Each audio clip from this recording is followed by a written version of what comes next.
मेरे प्रिय भाई और बहनों, हम शीघ्र ही क्रिसमस मनाएंगे और क्रिसमस मुक्तिदाता के आगमन का पर्व है। क्रिसमस मुक्तिदाता के आगमन का पर्व है।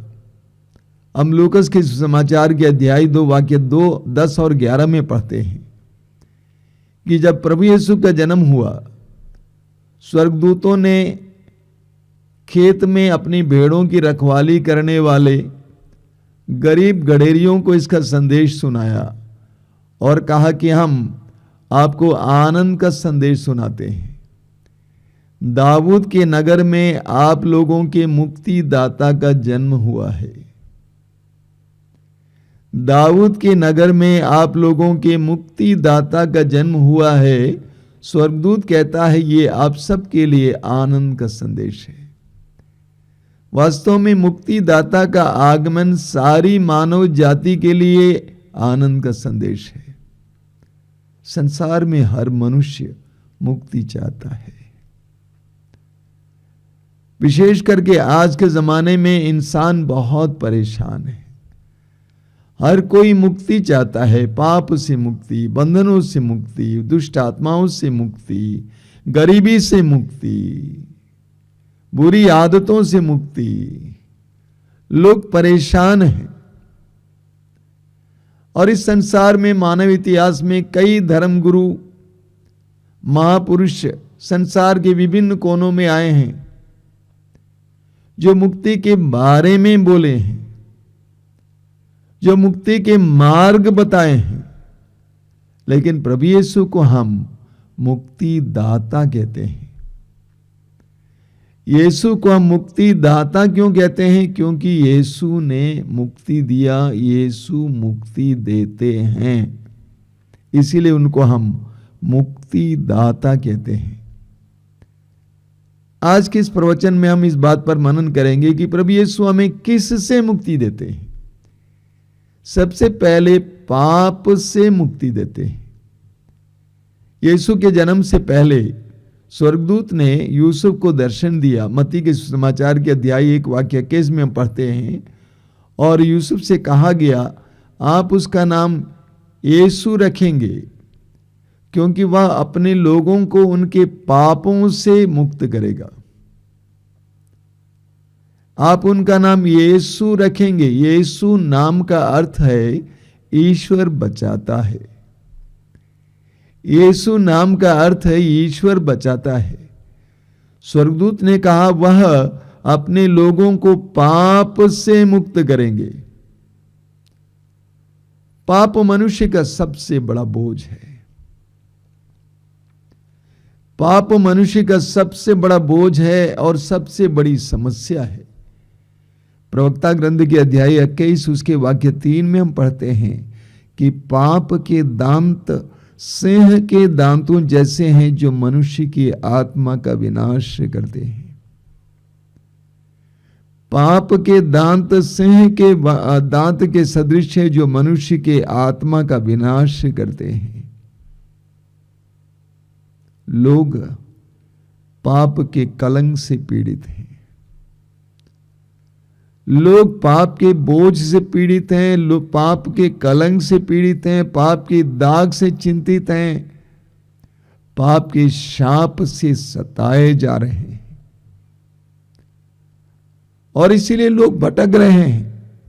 कहां कहां भटक रहे हैं उपाय ढूंढते हुए। पाप की इस गठरी को, इस बोझ को हम कहां उतारें, इसके लिए यहां से वहां भटकते हैं।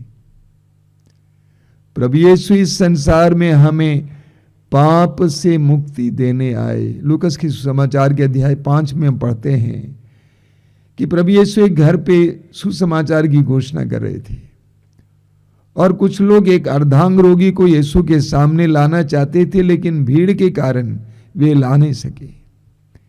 इसीलिए वे छत पर चढ़ गए और एक खाट के सहारे कपड़े को हटाकर उस रोगी को यीशु के सामने लिटा दिया। लोगों के विश्वास को देखकर यीशु ने उससे कहा कि बेटा तुम्हारे पाप क्षमा हो गए हैं।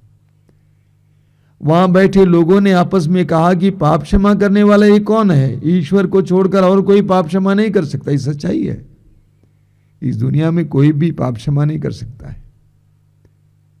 कितने ही बड़े गुरु क्यों ना हो, पाप क्षमा नहीं कर सकता है। ईश्वर को छोड़ और कोई पाप क्षमा नहीं कर सकता है। और यीशु ने उनके हृदय की बात को भांप लिया और कहा कि ये कहना आसान है कि तुम्हारे पाप क्षमा हो गए, या ये कहना आसान है कि तुम काट उठाकर चले जाओ? इसलिए कि तुम जान लो कि मानव पुत्र को पाप क्षमा करने का भी अधिकार है। यीशु ने उस रोगी से कहा, अपने खाट उठाओ और घर चले जाओ। उसी क्षण वो चंगा हो गया। यीशु को पाप क्षमा करने का अधिकार है, यीशु स्वयं कहते हैं। लूकस के सुसमाचार के अध्याय 7 में उसके वाक्य 48 और 49 में हम पढ़ते हैं।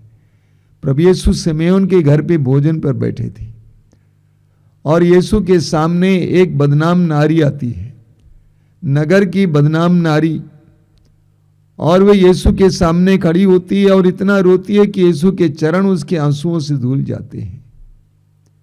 यीशु ने उससे कहा, तुम्हारे पाप क्षमा हो गए हैं, तुम्हारे पाप क्षमा हो गए हैं। वहां पर भी लोगों ने आपस में कहा, पाप क्षमा करने वाला ये कौन है?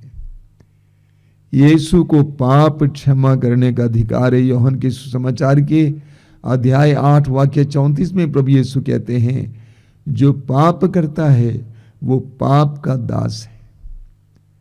जो पाप करता है वो पाप का दास है। उसी अध्याय के वाक्य 36 में, यूहन्ना अध्याय 8 वाक्य 36 में प्रभु यीशु कहते हैं, यदि पुत्र तुम्हें स्वतंत्र करेगा तो तुम सचमुच स्वतंत्र हो जाओगे। यदि पुत्र तुम्हें स्वतंत्र करेगा तो तुम सचमुच स्वतंत्र हो जाओगे। लूकस के सुसमाचार के अध्याय 24 वाक्य 47 में लिखा हुआ है कि यीशु के नाम पर सभी राष्ट्रों में पाप क्षमा के लिए पश्चाताप का सुसमाचार सुनाया जाएगा। यीशु को पाप क्षमा करने का अधिकार था, अधिकार है। यही कारण है कि लोग यीशु के पास आते हैं, अपने पापों के लिए पश्चाताप करते हैं, उन्हें पाप के कलंक से छुटकारा मिल जाता है, उन्हें पाप के बोझ से छुटकारा मिल जाता है, उनके अतीत के सारे बोझ से उनको छुटकारा मिल जाता है और वे स्वतंत्र हो जाते हैं। मेरे प्रिय भाई और बहनों, कि आप पाप के बोझ से दबे हुए हैं, विश्वास और पश्चाताप के साथ यीशु के पास आइए। विश्वास और पश्चाताप के साथ यीशु के पास आइए, अपने पापों के लिए क्षमा मांगिए। यीशु आपको क्षमा करेंगे। आप पाप के कलंक से छुटकारा पाएंगे, आप पाप के बोझ से छुटकारा पाएंगे। दूसरा है, प्रभु यीशु हमें पाप के बंधन से आजाद करते हैं, बुरी आदतों से आजाद करते हैं। यीशु न केवल हमारे पापों को मिटाने के लिए आए, बल्कि हमें स्वतंत्र करने के लिए आए हैं, हमें आजाद करने के लिए आए हैं। पापमय आदतों से, बुरी आदतों से छुटकारा देने के लिए आए हैं। इस आश्रम में रहते हुए मैंने देखा कितने ही लोगों ने यीशु के पास आने के बाद बुरी आदतों से छुटकारा पाया है। 25 साल से जो शराब पीते आ रहे हैं, वर्षों से जो पाप में जीवन बिता रहे थे, गंदे रिश्ते रख रहे थे, प्रभु के पास आने के बाद छुटकारा पा जाते हैं। यूहन्ना के सुसमाचार के अध्याय 4 के समारी स्त्री के बारे में हम जानते हैं। यीशु दोपहर के समय याकूब के कुएं के पास बैठे हुए थे और वो समारिया की रहने वाली नारी वहां पानी भरने के लिए दोपहर के समय आती है। वो सबकी नजरों से बचना चाहती थी क्योंकि उसका जीवन कोई अच्छा जीवन नहीं था। वचन में लिखा हुआ है, प्रभु यीशु स्वयं कहते हैं, उसके 5 पति रहे हैं। एक नहीं, 2 नहीं, अपनी वासना की उस आग को बुझाने के लिए उसने 1 नहीं, 2 नहीं, 3 नहीं, 4 नहीं, 5 शादियां की। और अब जिस पुरुष के साथ रह रही थी वो उसका पति नहीं था। यीशु एक ऐसी नारी को स्वतंत्र करते हैं। वो एक स्वतंत्र चिड़िया की तरह, पक्षी की तरह उड़ जाती है और अपने गांव में जाती है और लोगों से कहती है कि आइए और देखिए उस मनुष्य को जिसने वो सब बता दिया जो मैंने किया है। जो यीशु के पास आता है वो स्वतंत्र हो जाता है।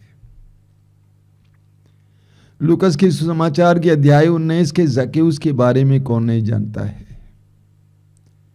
उसके जीवन का एकमात्र उद्देश्य था पैसा कमाना, पैसा कमाना, पैसा कमाना। उसके पास बहुत पैसा था और उसके लिए उसने न जाने क्या क्या तरीका अपनाया था। लेकिन यीशु के आने के बाद उसके जीवन में क्या परिवर्तन आ जाता है। आधी संपत्ति वो गरीबों में बांटने के लिए तैयार हो जाता है और जिनको ठगाए उनको चौगुना वापस लौटाने के लिए तैयार हो जाता है। लोभ के बंधन से वो छुटकारा पा जाता है। लोभ के बंधन से वो आजाद हो जाता है। जो यीशु के पास आता है वो आजाद हो जाता है। लूकस के सुसमाचार के अध्याय 4 वाक्य 18 में प्रभु यीशु अपनी घोषणा में कहते हैं कि पवित्र आत्मा मुझ पर छाया रहता है। उसने मुझे भेजा है जिससे मैं दरिद्रों को सुसमाचार सुनाऊं, बंदियों को आजादी का और अंधों को दृष्टिदान का संदेश सुना दूं। और वास्तव में यीशु ने बंदियों को आजादी का संदेश सुनाया। आज लोग कितने बंधनों में हैं, अलग अलग प्रकार के बंधनों में, बेईमानी के बंधन में, लोभ के बंधन में, लालच के बंधन में, असत्य के बंधन में, अश्लीलता के बंधन में, वासना के बंधन में, आलस्य के बंधन में, अलग अलग प्रकार के बंधनों में पड़े हुए हैं और वे नहीं जानते कि हम क्या कर रहे हैं, क्या कह रहे हैं, कहां जा रहे हैं। नशे के बंधन में, अलग अलग प्रकार के नशे के बंधन में अपने आप को बर्बाद कर रहे हैं, परिवार को बर्बाद कर रहे हैं। यीशु के पास आइए, प्रार्थना में और विश्वास के साथ यीशु के पास आ जाइए, आपको छुटकारा मिल जाएगा। मैंने देखा इसी आश्रम में आकर कितने लोगों ने नशा छोड़ दिया है। दर्जनों दर्जनों लोगों ने नशा छोड़ दिया है, उनकी बुरी आदतें छोड़ दी हैं, गंदे गंदे रिश्ते छोड़ दिए हैं। कल ही एक छोटी बहन आई है प्रार्थना के लिए। वो बता रही थी 7 साल से मैं पाप के दलदल में थी, 7 साल से पाप के दलदल में थी, लेकिन यीशु ने उसको आजाद किया, जीने के लिए एक और मौका दिया, जीने के लिए एक ललक प्रदान की। यीशु विभिन्न प्रकार के पाप में बंधनों से आजाद करने के लिए इस संसार में आए। तीसरा है शैतान और दुष्ट आत्माओं के बंधनों से आजाद करने। प्रभु यीशु शैतान तथा दुष्ट आत्माओं के बंधनों से हमें आजाद करने के लिए आए। योहन के पहले पत्र के अध्याय 3 वाक्य 8 में योहन घोषित करते हैं, ईश्वर का पुत्र इसलिए प्रकट हुआ कि शैतान के कार्य समाप्त कर दे। ईश्वर का पुत्र इसलिए प्रकट हुआ कि शैतान के कार्य समाप्त कर दे। हम चारों सुसमाचारों में भरपूर मात्रा में पढ़ते हैं कि कैसे प्रभु यीशु जहां कहीं भी जाते थे दुष्ट आत्माएं यीशु को पहचान लेती थी और यीशु लोगों को स्वतंत्र करते थे। मत्ती के सुसमाचार के अध्याय 8 उसके वाक्य 16 में हम पढ़ते हैं, लोग बहुत सारे अवधूत ग्रस्तों को यीशु के सामने ले आए और यीशु ने शब्द मात्र से अवधूतों को निकाला। यीशु ने शब्द मात्र से अवधूतों को निकाला। मार्कुस के सुसमाचार में हम पढ़ते हैं, उसके अध्याय 5 में प्रभु यीशु गेरासा नामक जगह पे आ जाते हैं। वहां पर अवधूतों की सेना से त्रस्त एक इंसान, ईश्वर की संतान, जो नंगा था, जो कब्रिस्तान में रहता था, जो चीखता चिल्लाता था, बेड़ियां टुकड़े टुकड़े कर देता था, जंजीर तोड़ देता था, किसी के वश में नहीं रहता था, चीखता चिल्लाता था, एक ऐसे इंसान को अवधूतों की सेना से प्रभु यीशु छुटकारा दिलाते और वो ईश्वर की संतान बन जाता है, ईश्वर की संतान का रूप में आ जाता है, उसका रूप विकृत हो गया था। सुसमाचारों में हमें इसी तरह से कई उदाहरण मिल जाते हैं। लूकस के सुसमाचार के अध्याय 13 में हम पढ़ते हैं वाक्य 11 से, एक नारी के बारे में जो झुकी हुई थी 18 साल से, उसके अंदर एक अवधूत कार्य कर रहा था, वो झुकी हुई थी 18 साल से। प्रभु यीशु ने अवधूत को हटाया, वो सीधी हो गई और ईश्वर की स्तुति करने लगी। मार्कुस के सुसमाचार के अध्याय 16 उसके वाक्य 17 में प्रभु यीशु कहते हैं कि मुझ पर विश्वास करने वाले भी यही कार्य करेंगे, वे मेरा नाम लेकर अवधूतों को निकालेंगे। यीशु ने अवधूतों को निकाला, अवधूतों से इंसान को स्वतंत्र किया। उसी तरह यीशु कहते हैं कि मेरे नाम पर विश्वास करने वाले भी अवधूतों को निकालेंगे मेरा नाम लेकर। लूकस के सुसमाचार के अध्याय 10 में हम पढ़ते हैं वाक्य 17 में, प्रभु यीशु के शिष्य गांव गांव घूमे, सुसमाचार की घोषणा करने के लिए बड़े आनंद के साथ वापस आए और उन्होंने प्रभु से कहा, प्रभु आपके नाम के कारण अवधूत भी हमारे अधीन होते हैं। यीशु के नाम के कारण वे कहते हैं कि अवधूत भी हमारे अधीन होते हैं। आज भी यीशु के नाम के कारण अवधूत भी हमारे अधीन होते हैं। लूकस अध्याय 9 वाक्य 19 में प्रभु कहते हैं, मैंने तुम्हें सांपों, बिच्छुओं और बैरी की सारी शक्तियों को कुचलने का सामर्थ्य दिया है। यीशु को अंधकार की शक्तियों में अधिकार है, दुष्ट आत्माओं पर अधिकार है, शैतान पर अधिकार है। जो यीशु के पास आता है उसको आजादी मिल जाती है। हमारे आश्रम में कितने लोगों को दुष्ट आत्माओं से छुटकारा मिला, कोई गिनती नहीं है। और वे मेरे पास नहीं आते, मैं उनको सीधे दर्शन भवन भेज देता हूं। मैं उनको गारंटी कहता हूं, 5 दिन रहना, यहां पे ठहरना, प्रभु के सामने बैठना, मुंह खोलकर ऊंची आवाज में प्रभु की स्तुति करते जाना, आप स्वतंत्र हो जाएंगे। ऐसे सैकड़ों लोग स्वतंत्र हो गए।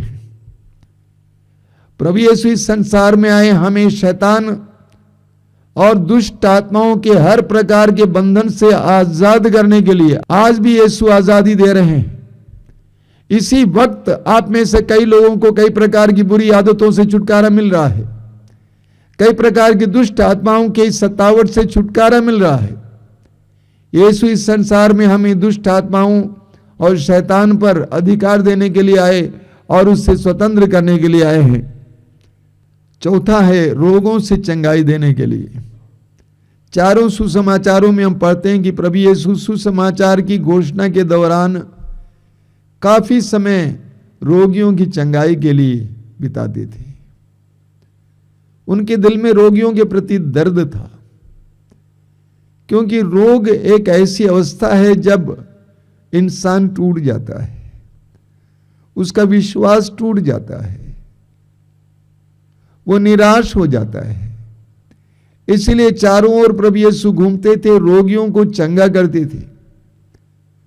लोग बड़ी संख्या में रोगियों को ले आकर यीशु के चरणों पर रख देते थे और यीशु उनको स्पर्श करते थे, वे चंगे हो जाते थे। लोग यीशु से अनुनय विनय करते थे कि प्रभु आपको स्पर्श करने के लिए इजाजत दे दें, क्योंकि जितनों ने यीशु को स्पर्श किया वे सबके सब चंगे हो गए।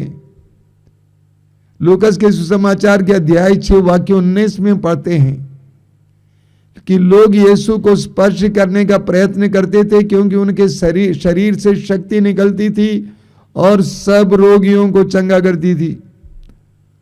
लोग यीशु को स्पर्श करने का प्रयत्न करते थे, क्योंकि उनके शरीर से शक्ति निकलती थी और सब रोगियों को चंगा करती थी। यूहन्ना के सुसमाचार के अध्याय 5 में हम पढ़ते हैं एक अर्धांग रोगी के बारे में, जो 38 वर्षों से बीमार पड़ा हुआ था।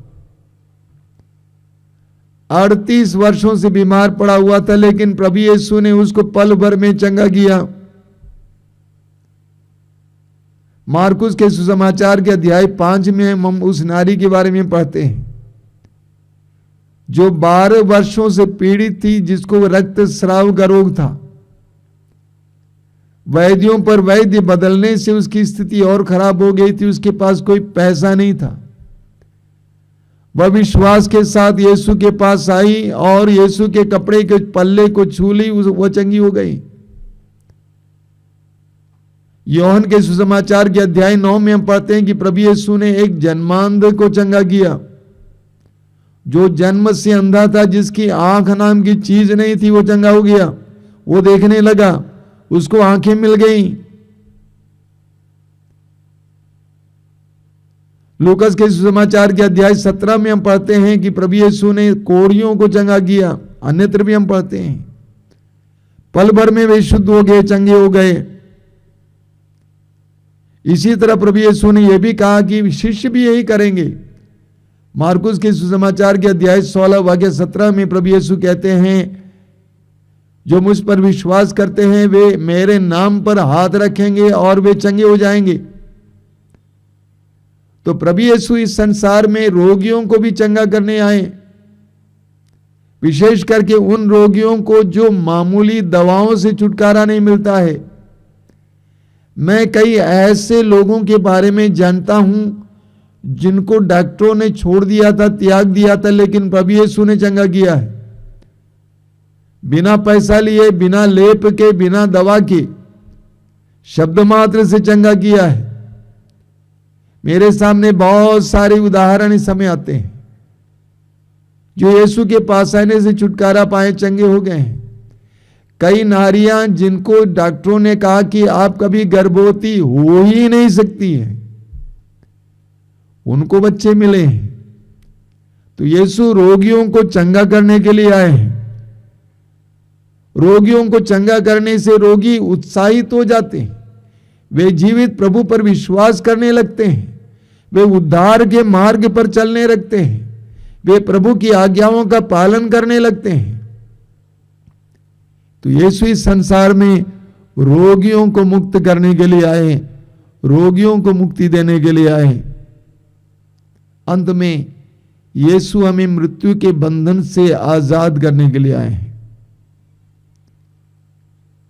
इस संसार में सबसे बड़ा बंधन मृत्यु का बंधन है।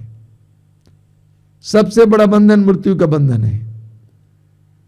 और हम सभी लोग मृत्यु से डरते हैं। सभी लोग डरते हैं। जब रोग आ जाता है हम लोग परेशान हो जाते हैं, हैरान हो जाते हैं, डरने लगते हैं, घबराने लगते हैं। क्यों? हमें मृत्यु दिखाई देती है। प्रभु यीशु समाचार में बताते हैं, प्रभु यीशु मरे और तीसरे दिन महिमा के साथ जी उठे। प्रभु यीशु ने मृत्यु को हराया। प्रभु यीशु ने मृत्यु को हराया। कुरिन्थियों के पहले पत्र के अध्याय 15 में हम पढ़ेंगे, संत पौलुस कहते हैं मृत्यु का विनाश हुआ। उसके वाक्य 54, 55, 56 पौलुस कहते हैं मृत्यु का विनाश हुआ, विजय प्राप्त हुई। मृत्यु कहां है तेरी विजय? मृत्यु कहां है तेरा दंश? मनुष्य की सबसे डरावनी चीज, डरावनी बात, सबसे बड़ा बंधन मृत्यु। प्रभु यीशु ने मृत्यु के बंधन को तोड़ दिया। सुसमाचारों में हम पढ़ते हैं जब प्रभु यीशु इस संसार में थे, उन्होंने इसका इशारा दिया। यूहन्ना के सुसमाचार के अध्याय 11 में हम पढ़ते हैं, प्रभु यीशु ने लाजरुस को जो कब्र में रखा गया था, चौथे दिन जबकि उसकी लाश सड़ चुकी थी, उसको जिंदा किया। और यूहन्ना के सुसमाचार के अध्याय 11 वाक्य 25 में प्रभु कहते हैं, पुनरुत्थान और जीवन मैं हूं, जो मुझ में विश्वास करता है वो मरने पर भी जीवित रहेगा, और जो मुझ में विश्वास करते हुए जीता वो कभी नहीं मरेगा। प्रभु यीशु हमें मृत्यु के बंधन से आजाद करने आए। हाँ, लाजरुस तो उसके बाद मर गया, लेकिन प्रभु की ओर से यह इशारा था। प्रभु यीशु ने जायरूस की बेटी को जिंदा किया जो मरी हुई थी, मार्कुस अध्याय 5। प्रभु यीशु ने नैन की विधवा के बेटे को जिंदा किया। यह इशारा था इस बात के लिए कि प्रभु को मृत्यु पर अधिकार है, और अपने पुनरुत्थान के द्वारा प्रभु यीशु ने स्वयं ये प्रकट किया कि उनको मृत्यु पर अधिकार है, उन्होंने मृत्यु को हराया है। तिमोथी के दूसरे पत्र के अध्याय 1 वाक्य 10 में हम पढ़ेंगे, ईसा ने मृत्यु का विनाश किया और अपने सुसमाचार द्वारा अमर जीवन को आलोकित किया है। ईसा ने मृत्यु का विनाश किया और सुसमाचार के द्वारा हमारे जीवन को आलोकित किया है। यीशु ने मृत्यु के बंधन को तोड़ दिया और हमें आशा दी है। अगर यीशु ने मृत्यु के बंधन को तोड़ दिया तो हमारे इस बंधन को भी तोड़ेंगे और हमें भी अनंत जीवन के लायक बनाएंगे।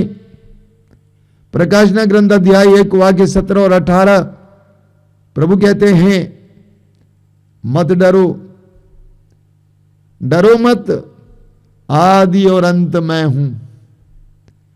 डरो मत, आदि और अंत मैं हूं, जीवन का स्रोत मैं हूं।